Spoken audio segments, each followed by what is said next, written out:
What do you have there? A journal entry by Isadora. Hopefully it will help us unravel more of this mystery. Sebastian, I think I found something. A canvas piece. Brilliant. Our efforts weren't in vain after all. Revelio. Still, something about this place feels odd. If the triptych led us here to find this bit of canvas, we can probably assume that Isadora Morganach was here. She seems to have been everywhere.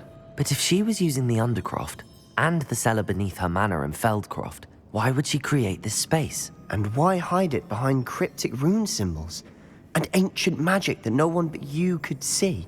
Isadora and Percival Rackham, another of the keepers, could see traces of ancient magic too. Rackham?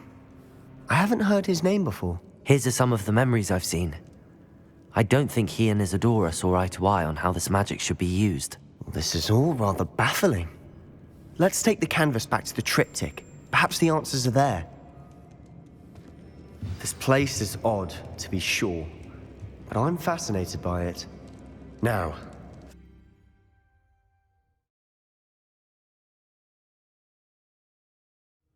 And now for the moment of truth.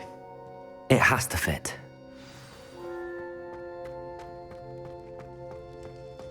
Please tell me you recognize the location in this bit of canvas. The good news is I do, in fact. And the bad news? We're in for more trouble.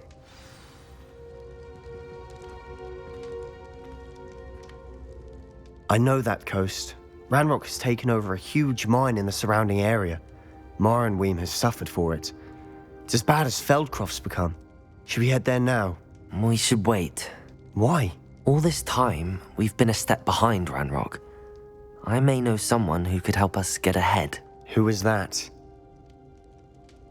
A friendly goblin. He wants no part in Ranrock's fight. A friendly goblin? You know, goblins cursed my sister to shut her up. Said she should be seen and not heard. I do, but not all goblins are... Not all goblins what? Have you forgotten Feldcroft? Have you forgotten the mine we just went through? No, Sebastian, I haven't. You're not listening to me. Why would I listen to someone so ignorant?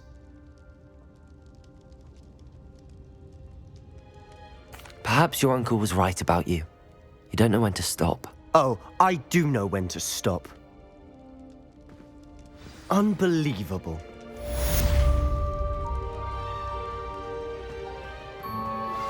I've been studying Salazar Slytherin's spellbook. Meet me in the Undercroft. I found something.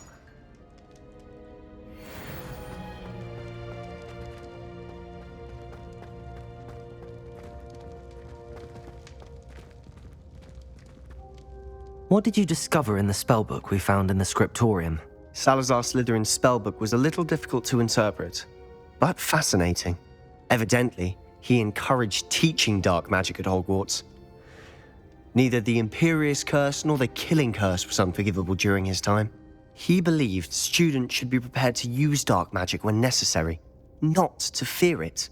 That's why we had to use Crucio to gain access to the scriptorium. He didn't want his knowledge shared with anyone who was afraid of the power of dark magic.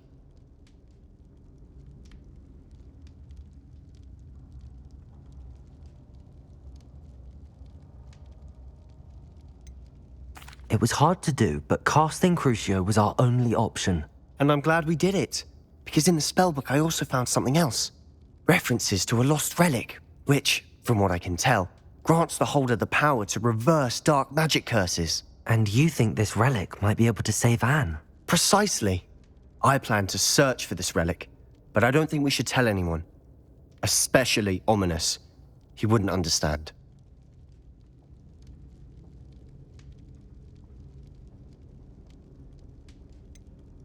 We need to tell him. He's the reason we found the book, and he deserves to know what you've learned. You've seen how he frets about the dark arts. I promise I'll tell him when I found the relic. When I know more, I shall send an owl. And don't feel sorry for Ominous. Keeping this to ourselves for now is for his own good. I'll decide what's for my own good. Ominous, we were just about to get some air. Care to join? You're a liar, Sebastian. I heard everything. You swore you'd never engage in anything to do with dark magic again. No, I didn't. I said I understood you wanting that. I'd never swear to give up on finding a cure for Anne. You don't know when to stop, do you? I know when not to stop. Leave this alone, Ominous. I'll be on my way.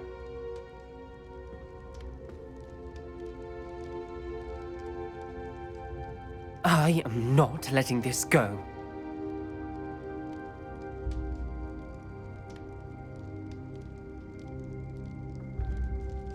Ominous, Sebastian meant well. I appreciate you telling Sebastian not to keep this from me, but going after that relic is not a good idea. Sebastian doesn't even realize it, but he's as irresponsible and reckless now as his parents were years ago. It's why they died.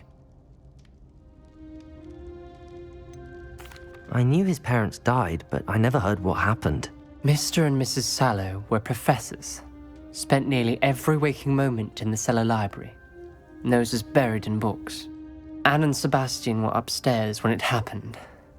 They heard a sudden crash and ran downstairs, but it was too late. Their parents had crumpled to the floor. A defect with the lamp in the cellar caused the room to fill with an undetectable toxin. Sebastian and Anne were helpless. They had no magic yet. What a horrible story. It is. That's why I can't understand Sebastian's recklessness. I've practically lost Anne. I cannot lose Sebastian too. Please avoid anything to do with that spellbook.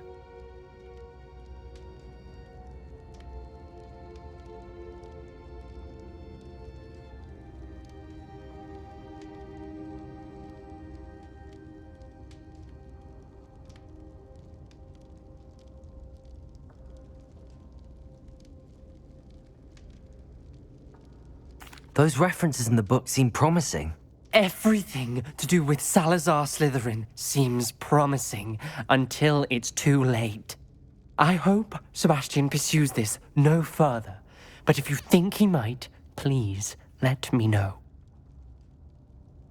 It would mean a lot.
If only a new student were to help me with my sad predicament.